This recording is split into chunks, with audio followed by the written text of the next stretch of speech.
السلام عليكم ورحمة الله وبركاته.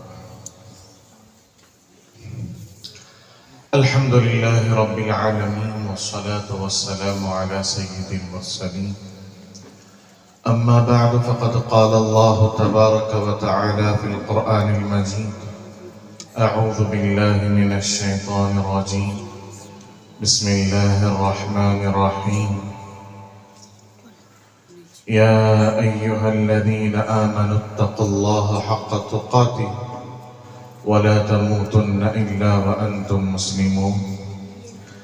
صدق الله العظيم وصدق رسوله النبي الكريم، ونحن على ذلك لمن الشاهدين والشاكرين، والحمد لله رب العالمين. ہر قسم کی تمام تعریفیں اللہ رب العزت کے لیے سزاوار ہیں، جو تمام جہانوں کا پالنہار ہے۔ وہ اللہ جو باعزت و باجلال ہے، باعظمت و بارونق باجمال ہے، باہیبت و سلطنت با کمال ہے، جو ازلی قدیم لا زوال ہے، جو ابدی باقی بلا انتقال ہے۔ لاکھوں درود و سلام میرے اور آپ کے آقا تاجدار مدینہ احمد مجتبی، ساقی کوثر، شافی محشر، شفیع المذنبین، رحمت للعالمین، طٰہٰ و یاسین انیس الغریبین، سراج منیر محمد عربی صلی اللہ علیہ وسلم پر قابل صد افتقار صدر جلسہ عارف باللہ حضرت مولانا مصطفیٰ رفاعی صاحب دامت برکاتہم، اور مہمان خصوصی حضرت مولانا عبدالغفور صاحب باقوی دامت برکاتہم، محتمم مدرسہ حاضہ حضرت مولانا عطاء اللہ صاحب ندوی دامت برکاتہم، اور استاذ الاساتذہ حضرت مولانا حافظ حبیب اللہ صاحب دامت برکاتہم، اور دیگر اسٹیج پر رونق افروز عمائدین شہر، مخیر قوم و ملت، اور معزز حاضرین اور عزیز طلبہ۔ صدر جلسہ کو ہم جب بھی دیکھتے ہیں ہماری آنکھیں نم ہو جاتی ہیں، جیسے ہی ہماری نظر حضرت صدر جلسہ پر پڑتی ہے ہمیں حضرت مفتی صاحب کی یاد آ جاتی ہے۔ حضرت مفتی اشرف علی صاحب رحمت اللہ علیہ، اللہ حضرت کے روح کو اعلیٰ درجات میں مزید ترقی عطا فرمائے۔ ہم جیسے ہی صدر جلسہ کو دیکھتے ہیں تو حضرت کی یاد تازہ ہو جاتی ہے، اس لیے کہ حضرت کا وجود ہمیشہ حضرت کے ساتھ رہتا تھا۔ اللہ رب العزت صدر جلسہ کی عمر میں برکت عطا فرمائے، صحت کاملہ عاجلہ مستمرہ دائمہ نصیب فرمائے۔ بزرگان محترم، الحمدللہ آج کا یہ جلسہ انعامی جلسہ بڑی خوشی و مسرت کا موقع ہے کہ یہاں پر ان طلباء کی ہمت افزائی کی جا رہی ہے، اور شہر سے ہٹ کر بالکل جنگل کے بیچوں بیچ ایک مدرسہ قائم ہے، مدرسہ نصرت العلوم کے نام پر۔ یہاں پر ان بچوں کی ہمت افزائی کا ایک پیارا منظر ہم نے دیکھا۔ سبحان اللہ، بچوں نے جو اپنا علمی کارنامہ پیش کیا، اللہ اکبر۔ میں حضرت محتمم صاحب کا تہ دل سے شکریہ ادا کرتا ہوں، یہاں پہنچ کر میرے ایمان کو تازگی ملی۔ ان معصوم بچوں نے جو یہاں پر کھڑے ہو کر دو ٹوک انداز میں جو بیان کیا، تقریر کی، اللہ اکبر اللہ اکبر۔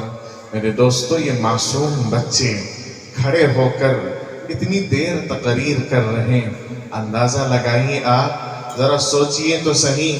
آپ نکاح کے موقع پر الحمدللہ میں نے قبول کیا کہنے کے لیے 25 مرتبہ پریکٹس کرتے ہیں، یہاں پر بچہ کھڑے ہو کر اتنی لمبی تقریر، اللہ اکبر۔ یہ ان کی تقریر بتاتی ہے کہ ان کے اساتذہ نے ان کے اوپر کتنی محنت کی ہے۔ یہ انداز بیان و حدیث بتاتا ہے کہ اساتذہ کی کتنی محنت ہوئی ہے۔ اللہ رب العزت دونوں کی محنتوں کو قبول فرمائے، اور اللہ رب العزت ہمارے ان بچوں کو امت کے لیے ذخیرہ بنائے، اور ان بچوں سے سارے عالم میں اللہ رب العزت دین کا کام لیں۔ معزز طلبہ، میں آپ سے کہنا چاہوں گا، آپ اپنے وقت کی قدر کیجئے، وقت پر وقت کی قدر کیجئے، انشاءاللہ زمانہ تمہاری قدر کرے گا۔ جو بندہ وقت پر وقت کی قدر کرتا ہے، زمانہ اس کا قدردان ہوتا ہے۔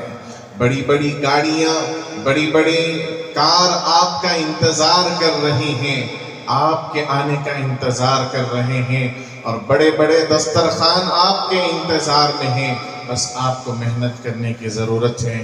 بزرگان محترم، الحمدللہ وہ بچے، آج کے زمانے کے بچے تو بہت چالاک ہیں، اتنے چالاک ہیں۔ ایک لطیفہ میں آپ کو سناؤ۔ ایک بچہ چاکلیٹ کھا رہا تھا، تو ایک انکل نے اس سے کہا کہ بیٹا چاکلیٹ نہیں کھایا کرتے، دانت خراب ہو جائیں گے۔ تو بچے نے کہا ہمارے دادا 110 سال ان کی عمر تھی۔ تو کہا کہ اچھا تمہارے 110 سال کے دادا کے دانت سلامت تھے؟ ہاں سلامت تھے۔ کیا وہ چاکلیٹ کھاتے تھے؟ کہا کہ وہ چاکلیٹ نہیں کھاتے تھے، بس اپنے کام سے کام رکھتے تھے۔ اپنے کام سے کام رکھتے تھے۔ ایسا زمانہ ہے، ایک بچہ استاد کے گھر روزانہ فون کرتا، السلام علیکم، وعلیکم السلام، حضرت ہیں کیا؟ نہیں بیٹا ان کا انتقال ہو گیا۔ پھر دوسرے دن فون کرتا، حضرت ہیں کیا؟ نہیں بیٹا انہوں مر گئے، انتقال سمجھ میں نہیں آیا رہے گا۔ تیسرے دن فون کیا، حضرت ہیں کیا؟ تو گھر والے غصہ ہوئے، بولے بیٹا تمہیں سمجھ میں نہیں آتا، انتقال ہو گیا، مر گئے بول کر سمجھ میں نہیں آتا، کیوں بار بار پوچھتے ہو؟ تو بچے نے کہا بس سن کر اچھا لگتا ہے، بار بار سننے سے اچھا لگتا ہے۔ ایسے زمانے میں الحمدللہ ان بچوں پر محنت کر کر ان کی زبانوں سے علم و حدیث کو بیان کرانا، یہ الحمدللہ بہت بڑی سعادت مندی ہے۔ میں تمام سے کہنا چاہوں گا، ہمارے اندر اپنے بچوں کی تربیت اور اپنے بچوں کی صحیح تربیت کے بارے میں ہم فکر مند ہوں۔ ہمارے بچے انشاءاللہ ثم انشاءاللہ ہماری قوم کے رہبر بنے۔ امام شافعی رحمت اللہ علیہ، ان کی عمر 6 برس کی تھی، 6 برس کی عمر ہے۔ ان کی والدہ بڑی امانت دار تھی، دیانت دار تھی۔ ان کے شہر کے لوگ امام شافعی رحمت اللہ علیہ کی والدہ کے پاس لا کر امانتیں رکھتے تھے۔ ایک مرتبہ کا موقع ایسا ہوا کہ 2 بندے آ کر ایک صندوق ان کی والدہ کی خدمت میں پیش کیے اور کہنے لگے ہم آئیں گے اور کچھ دنوں کے بعد اس کو حاصل کر لیں گے۔ والدہ نے اس صندوق کو اٹھا کر رکھا۔ چند دنوں کے بعد ایک دوست آیا اور اس نے آ کر صندوق کا مطالبہ کیا۔ والدہ نے اٹھا کر وہ صندوق اس کے حوالے کر دی۔ اب ایک ہفتہ گزرا، ایک ہفتہ گزرنے کے بعد دوسرا ساتھی آیا اور آ کر کہنے لگا کہ وہ صندوق مجھے دیجیے۔ تو والدہ نے کہا کہ آپ کا وہ دوسرا جو ساتھی تھا وہ آ کر صندوق لے کر گیا۔ تو اس نے حجت کی اور کہا ہم نے آپ سے کہا تھا ہم دونوں آئیں گے تو دینا، تم نے اس اکیلے کو کیوں دیا؟ اب وہ کہاں لے کر میرا مال چلا گیا پتہ نہیں، اب تم نے میری امانت ادا کرنی ہے۔ وہ حجت کرنے لگا۔ والدہ بڑی پریشان ہوئی کہ اب میں کیا کروں، یہ بات تو صحیح کہہ رہا ہے، دونوں آئیں گے تو میں دینے کا وعدہ کی تھی، اب وہ آیا تو میں نے دے دیا تھا۔ اتنے میں امام شافعی رحمت اللہ علیہ 6 سال کی عمر ہے، آئے اور والدہ کو دیکھا پریشان ہے۔ امی جان کیا بات ہے؟ کہا کہ بیٹا یہ معاملہ پیش آیا ہے۔ فوراً امام شافعی رحمت اللہ علیہ نے کہا امی جان پریشان ہونے کی ضرورت نہیں، ان صاحب سے کہیے کہ جاؤ اپنے دوسرے ساتھی کو لے کر آؤ، ہم صندوق دیں گے۔ اللہ اکبر، جاؤ اپنے دوسرے ساتھی کو لے کر آؤ، ہم صندوق دیں گے۔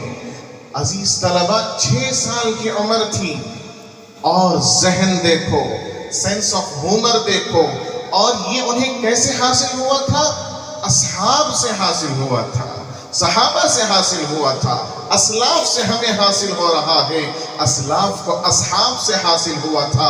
اللہ اکبر اللہ اکبر. حضرت عمر رضی اللہ تعالی عنہ نے حضرت مغیرہ بن شعبہ رضی اللہ تعالی عنہ کو بحرین کا گورنر مقرر کیا تھا.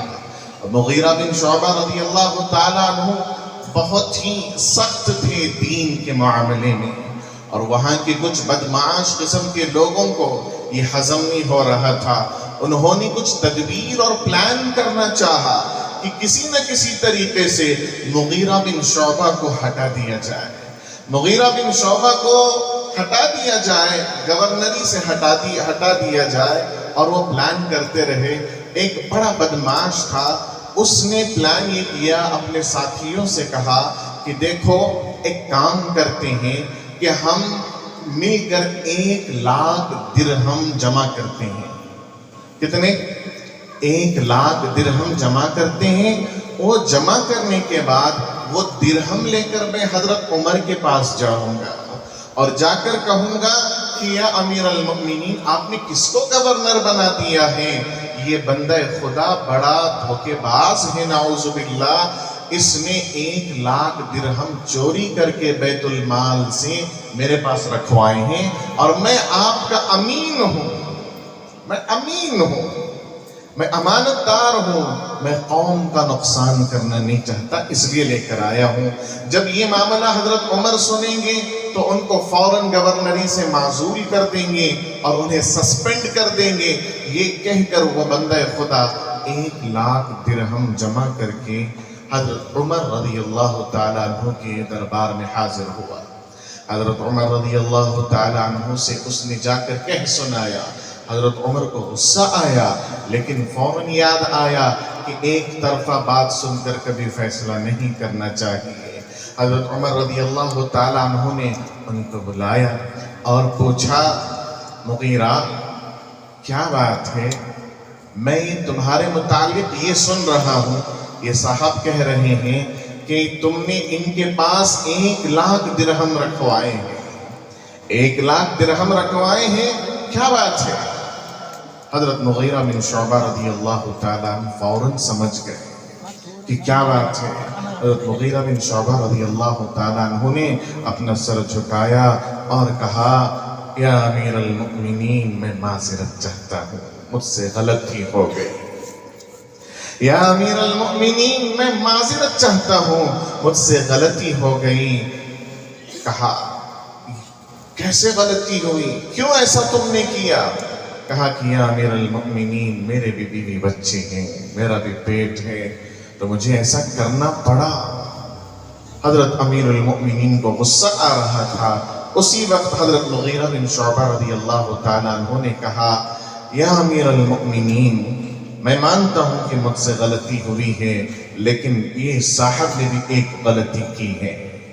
یہ صاحب نے بھی یہ غلطی کی ہے. کیا غلطی کی ہے؟ یا امیر المؤمنین، انہوں نے آپ سے کہا ہے کہ میں نے ان کے پاس 1,00,000 درہم رکھوائے ہیں. یہ جھوٹ کہہ رہے ہیں. میں نے ان کے پاس 2,00,000 درہم رکھوائے ہیں. میں نے ان کے پاس 2,00,000 درہم رکھوائے ہیں. وہ بدمعاش پریشان ہو گیا. کہیں چندہ کر کے 1,00,000 درہم بڑی مشکل سے جمع کیا. اگر اب میں تسلیم کر لوں گا کہ ہاں 2,00,000 رکھوائے تو اور 1,00,000 لا کر جمع کرنے پڑیں گے. فوراً گر پڑا اور کہنے لگا، یا امیر المؤمنین، ہم نے ان کو معزول کرنے کے لیے یہ تدبیر چلی تھی، مجھے معاف فرما دیجیے، مجھے معاف فرما دیجئے. یہ سلسلہ چلتے ہوئے امام شافعی تک بھی آیا اور زمانے قریب تک بھی آیا. آج بھی ہماری قوم کے اندر ایسے بچے موجود ہیں، اگر ان کو سلیقے سے تراشا جائے تو وہ بچے ہیرے بن کر باہر نکل رہے ہیں اور دین کا کام کر رہے ہیں. میرے عزیز دوستوں، یہ سینس آف ہیومر ہمارے ذہنوں میں آئے، ہماری ذہن سازی ہو، ہمارے بچے صحیح نہج پر جائیں، اس کے لیے کوششیں ہو رہی ہیں۔ میں مبارکبادی دیتا ہوں۔ آخر میں ایک بات عرض کر کے اپنی بات کو ختم کروں۔ میرے دوستوں، یہاں پر میں نے پہنچ کر دیکھا، ایک طرف طلباء کا اعزاز ہے، دوسری طرف نبی علیہ السلام پر درود ہے، نبی علیہ السلام کی محبت کے اشعار پڑھے گئے۔ ابھی قاری صاحب نے بھی نبی کی شان میں، نبی کی محبت میں اشعار پڑھے، اس سے پہلے ثنا خان اور قاری صاحب نے بھی نبی کی شان میں اشعار پڑھے۔ یہاں سے آئے ہیں ہم، ہمارے دلوں کے اندر نبی کی محبت لے کر جائیں، ہمارے دلوں کے اندر پیارے نبی صلی اللہ علیہ وسلم کی محبت کو سما کر جائیں۔ دیکھو میرے دوستوں، نماز فرض ہے وقت آنے پر، نماز فرض ہے وقت آنے پر۔ ابھی ہم پر عصر کی نماز فرض نہیں ہے، عصر کی نماز فرض ہوگی وقت آنے پر۔ رمضان کا روزہ فرض ہوگا رمضان کے آنے پر۔ نماز فرض ہے وقت آنے پر، روزہ فرض ہے وقت آنے پر، زکوٰۃ فرض ہے وقت اور مال آنے پر، حج فرض ہے وقت اور مال آنے پر۔ ہر عبادت کو اللہ نے فرض قرار دیا وقت آنے پر، لیکن محبت مصطفیٰ فرض ہے سانس آنے پر۔ ہر سانس پر محبت مصطفیٰ فرض ہے۔ اس فرض کو، اس محبت کو اپنے سینے میں ہم بسا لیں۔ اللہ کے پیارے نبی صلی اللہ علیہ وسلم کی محبت کو بسا لیں۔ کیسے بسا لیں؟ جیسے صحابہ نے اپنے دلوں میں پیارے نبی صلی اللہ علیہ وسلم کی محبت کو بسایا۔ حضرت ابو عبیدہ ابن جراح رضی اللہ تعالی عنہ بڑے ہونہار صحابی ہیں۔ اللہ کے نبی نے ان کو امین ھذہ الامہ کا لقب دیا۔ اس امت کے امین ابو عبیدہ ہیں۔ بڑے خوبصورت اور جمیل تھے، لیکن دشمنوں سے جب مقابلہ ہوتا تھا ایسا مقابلہ کرتے تھے کہ صحابہ خود کہتے ہیں تھوڑی دیر ہم تماشائی کے طور پر انتظار کرتے اور حضرت ابو عبیدہ کی کشتی کو دیکھا کرتے تھے جنگ کے میدان میں۔ اتنا آگے بڑھ کر چلے جاتے تھے۔ جنگ بدر کا موقع تھا، حضرت ابو عبیدہ رضی اللہ تعالی عنہ کا واقعہ آتا ہے۔ اللہ کے نبی صلی اللہ علیہ وسلم کی تشریف آوری ہے، آپ حاضر ہیں، آپ تشریف فرما ہیں۔ حضرت ابو عبیدہ دشمنوں کے اندر ایسے چلے جاتے تھے کہ انہیں کوئی موت کی گارنٹی دے دیا ہو، ادھر گئے 10 کو ختم کر دیے، ادھر گئے 10 کو ختم کر دیے، اور آگے بڑھتے چلے گئے یہاں تک کہ اللہ کے نبی صلی اللہ علیہ وسلم نے ایک موقع ایسا پایا جب جنگ ختم ہو چکی تھی۔ اللہ کے نبی صلی اللہ علیہ وسلم معائنہ کر رہے تھے کہ کتنے صحابہ شہید ہوئے ہیں، تو اللہ کے نبی صلی اللہ علیہ وسلم نے ایک نعش کو دیکھا کہ ان کے پورے جسم میں کہیں بھی خراش نہیں ہے، پورے جسم میں کہیں بھی خراش اور چوٹ نہیں ہے، لیکن ان کا سر 2 حصوں میں تقسیم ہوا ہے، ان کی کھوپڑی الگ ہو گئی ہے، 2 حصے ہو گئی ہیں۔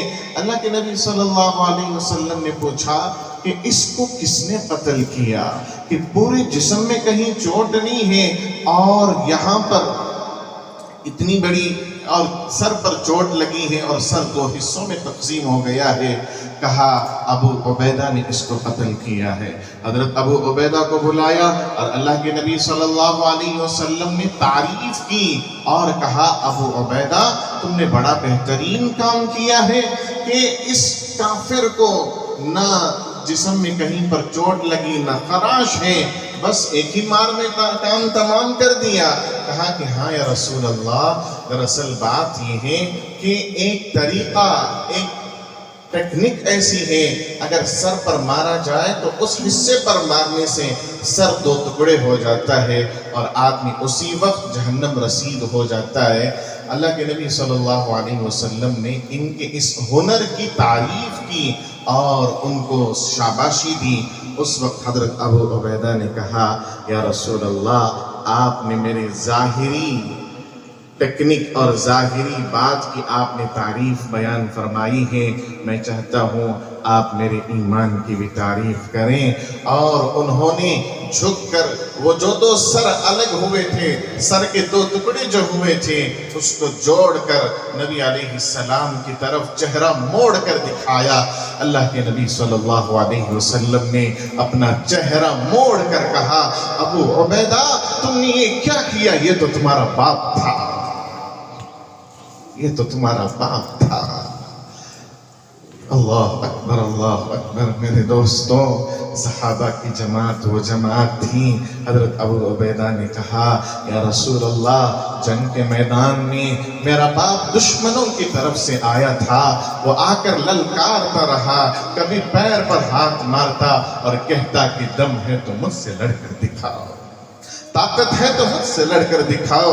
میں اپنا رخ دوسری طرف کر لیتا، میں چاہتا یہ تھا کہ اس کو کوئی اور ختم کر دے تو کر دے۔ میرے اندر محبت تھی باپ کی، لیکن یا رسول اللہ میں اس طرف جاتا تو وہ اس طرف آ کر للکارتا، اس طرف آتا تو اس طرف آ کر للکارتا۔ یا رسول اللہ میں اپنا رخ موڑتا رہا، لیکن ایک وقت ایسا آیا یا رسول اللہ کہ اس نے اپنی ناپاک نظر آپ پر ڈالی۔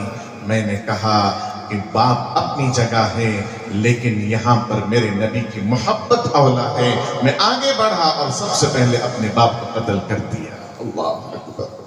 میرے دوستو، یہ محبت ہمارے دل میں آئے نا، یہ محبت ہمارے دل میں آئے نا کہ ہم نبی سے اتنی محبت کریں کہ نبی کے فرمان کے سامنے نہ ہمارا کوئی رشتہ سامنے آئے، نہ کوئی مال سامنے آئے، نہ کوئی دولت سامنے آئے۔